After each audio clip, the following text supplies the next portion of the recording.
আজ আমরা এই ভিডিওতে রাশিবিজ্ঞান চ্যাপ্টারের 11.2 4 নম্বর অঙ্কটি প্রথমে করব। নিচের পরিসংখ্যা বিভাজন ছকের আয়তলেখ অঙ্কন করি। শ্রেণী দেওয়া রয়েছে 1 থেকে 10, 11 থেকে 20, ঠিক আছে। ঠিক যেরকম কোশ্চেন নাম্বার 3 ছিল, এখানে 10 থেকে 15, 16 থেকে 21। তো এখানে দেখো এই শ্রেণীর উচ্চ সীমা পরবর্তী শ্রেণীর নিম্ন সীমার মধ্যে একটা গ্যাপ রয়েছে, এইখানেও সেরকম উচ্চ সীমা পরবর্তী শ্রেণীর নিম্ন সীমার মধ্যে গ্যাপ রয়েছে। তাহলে আমাদের এখানেও ঠিক কোশ্চেন নাম্বার 3-র মতোই শ্রেণীর সীমানা বের করে নিতে হবে।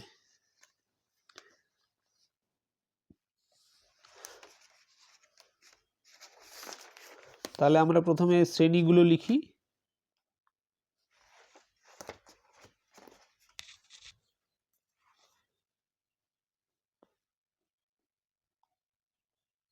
শ্রেণী হচ্ছে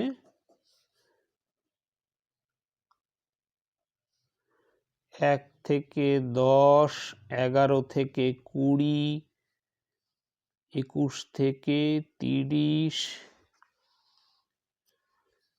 31 থেকে 40, 41 থেকে 50, 51 থেকে 60।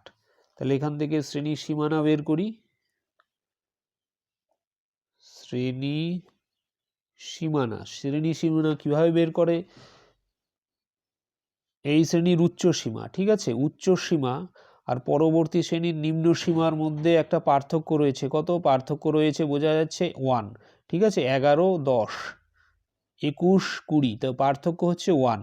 1কে 2 দিয়ে ভাগ করতে হবে। 2 দিয়ে ভাগ করলে কত হয়? 1কে যদি আমরা 2 দিয়ে ভাগ করি তাহলে পাবো 0.5, ঠিক আছে, 0.5 পাচ্ছি। এই 0.5কে আমরা এই 10-এর সাথে যোগ করব, উচ্চ সীমার সাথে 0.5 যোগ করব, আর 1-এর থেকে নিম্ন সীমা থেকে 0.5 বিয়োগ করলে আমরা উচ্চ সীমানা আর নিম্ন সীমানা পেয়ে যাব। তাহলে এটা কত হবে? 10-এর সাথে 0.5 যোগ করলে উচ্চ সীমানা হয়ে যাবে 10.5, আর 1 থেকে 0.5 বিয়োগ করলে হয়ে যাবে 0.5, ঠিক আছে। 1 থেকে যদি 0.5 বিয়োগ করি হয়ে যাবে 0.5। সেরকম পরেরটার ক্ষেত্রেও এই 20-র সাথে 0.5 যোগ করলে হয়ে যাবে 20.5, 11 থেকে 0.5 বিয়োগ করলে হবে 10.5, ঠিক আছে। এইভাবে আমরা বাকি শ্রেণীগুলোরই শ্রেণী সীমানা পেয়ে যাচ্ছি। 30.5, এটা হবে 20.5, এটা হবে 40.5, এটা হবে 30.5, এটা হবে 50.5, এটা হবে 40.5, এটা হবে 60.5, এটা হবে 50.5। তাহলে আমরা শ্রেণী সীমানা পেয়ে গেলাম, ঠিক আছে। শ্রেণী সীমানা পেয়ে গেলাম। আর শ্রেণীর পরিসংখ্যা তো দেওয়াই রয়েছে। শ্রেণী পরিসংখ্যাগুলো কত? এটার ক্ষেত্রে ছিল 8, যেটা তোমাদের কোশ্চেনে দেওয়া রয়েছে 8, 3, 6, 12, 2, 7, ঠিক আছে। 8, তারপরে রয়েছে 3, তারপরে রয়েছে 6, 12, 2, 7, ঠিক আছে। এখান থেকে আমরা পরিসংখ্যার বিভাজন ছক পেয়ে গেলাম। পরিসংখ্যা বিভাজন ছক থেকে আমরা আয়তলেখ অঙ্কন করতে পারি, ঠিক যেরকম কোশ্চেন নাম্বার 3-তে করেছিলাম। কোশ্চেন নাম্বার 3 আর 4 প্রায় একইভাবে করতে হবে।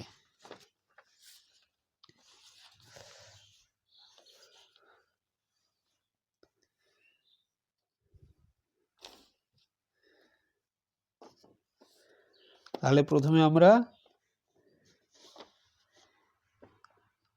এক্স অক্ষ এঁকে নিই।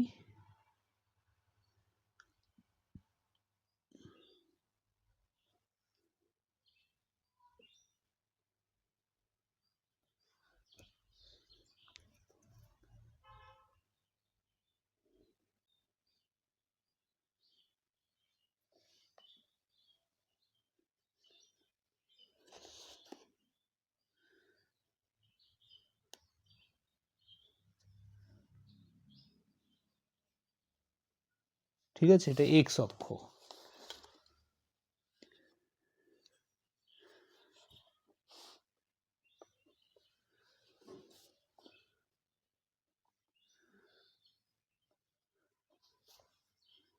X X prime.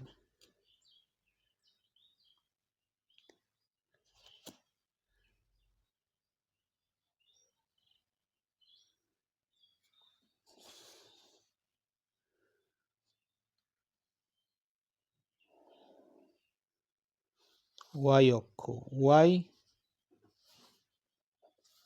Y prime, মূল বিন্দু হচ্ছে ও, ঠিক আছে, Y Y prime X X prime.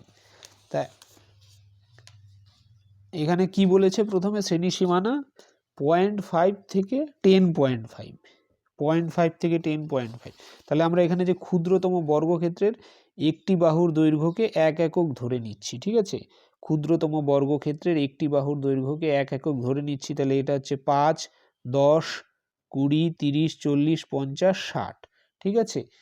এখানে আমরা একটু এক্স অক্ষটা বেশি নিয়েছি, কারণ ক্ষুদ্রতম বর্গক্ষেত্রের একটি বাহুর দৈর্ঘ্যকে 1 একক ধরে করছি, ঠিক আছে। তাহলে এখানে দেখো লাস্ট বলেছে 60, তো আমাদের 60 অবধি যেতে হবে, তাই একটু এইখানে 60, তাহলে এই অবধি হবে, ঠিক আছে। তো প্রথমে কতটা হচ্ছে 0.5 থেকে 10.5, 0.5 কোথায় হচ্ছে, 0.5 হচ্ছে এটা 0.5, তারপরে হবে 10.5, 10.5, আর এটার পরিসংখ্যা বিভাজন পরিসংখ্যা কত 8। তাহলে ওয়াই অক্ষ বরাবর আমরা ক্ষুদ্রতম বর্গক্ষেত্রের একটি বাহুর দৈর্ঘ্যকে 1 একক ধরছি, ঠিক আছে। তাহলে 1, 2, 3, 4, 5, 6, 7, 8, 8। তাহলে আয়তলেখটি কেমন হবে,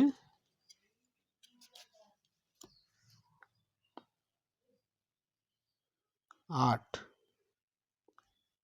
এটা কিন্তু 0.5 থেকে 10.5,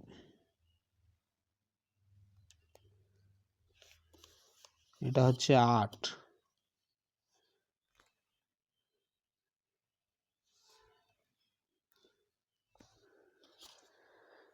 তারপরে হচ্ছে 3, 10.5 থেকে 20.5, 10.5 থেকে 20.5। আমরা কিন্তু এক্স অক্ষ বরাবর ক্ষুদ্রতম বর্গক্ষেত্রের একটি বাহুর দৈর্ঘ্যকে 1 একক এবং ওয়াই অক্ষ বরাবর ক্ষুদ্রতম বর্গক্ষেত্রের একটি বাহুর দৈর্ঘ্যকে 1 একক ধরেছি, ঠিক আছে। 20.5,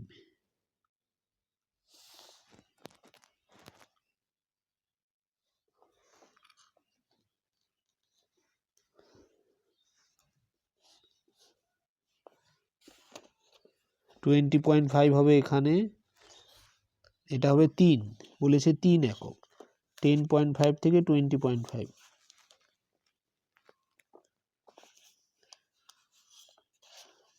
20.5,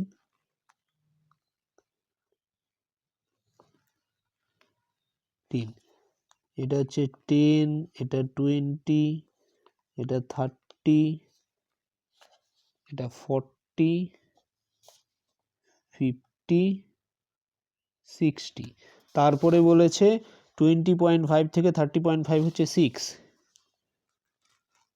30.5, 6।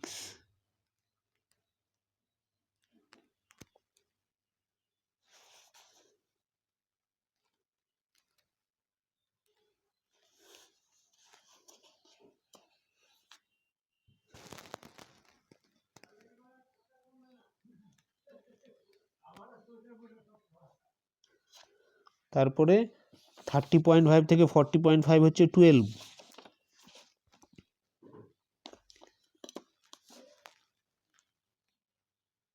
12।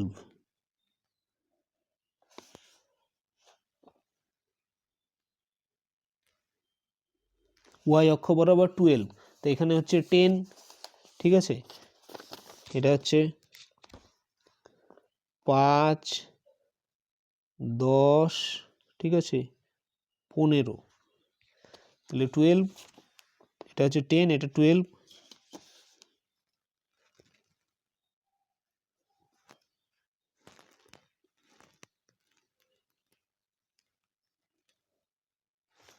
তারপরে 40.5 থেকে 50.5 হচ্ছে 2,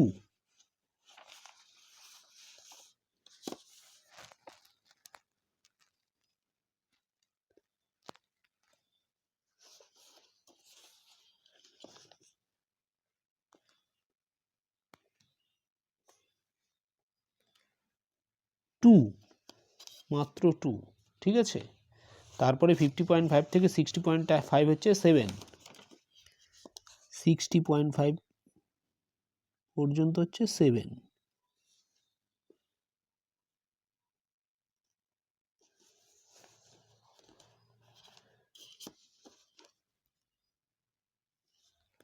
তাহলে এটা আয়তলেখ হয়ে গেল। আয়তলেখগুলো এবার আমরা এক্স অক্ষ বরাবর কি নিয়েছি, শ্রেণীর সীমানা, ঠিক আছে। এটা হবে শ্রেণীর সীমানা, কারণ এখানে আর কিছু দেওয়া নেই।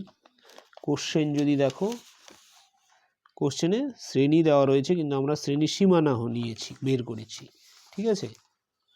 তো এখানে লিখব শ্রেণী সীমানা।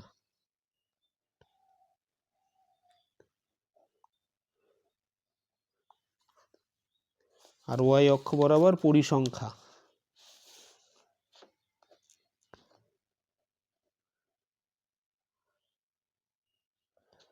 ঠিক আছে।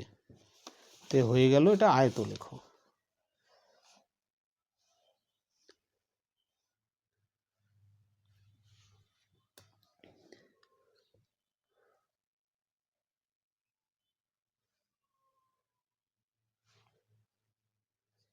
তোমরা এটা লিখতে পারো এখানে,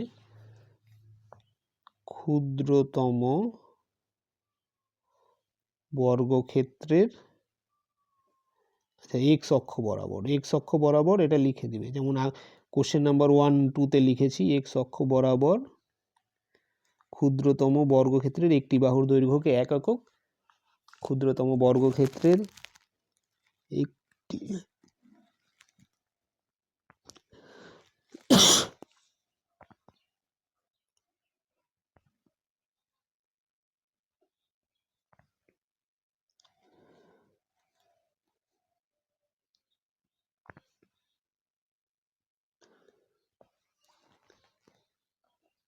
ওয়াই অক্ষ বরাবর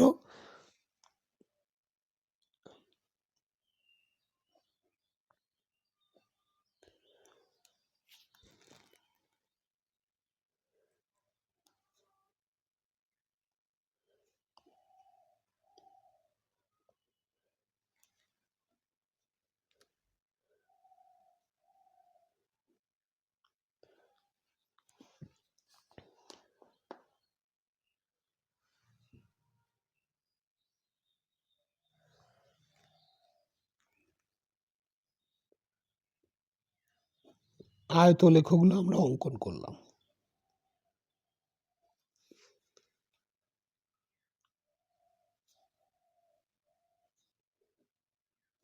ঠিক আছে।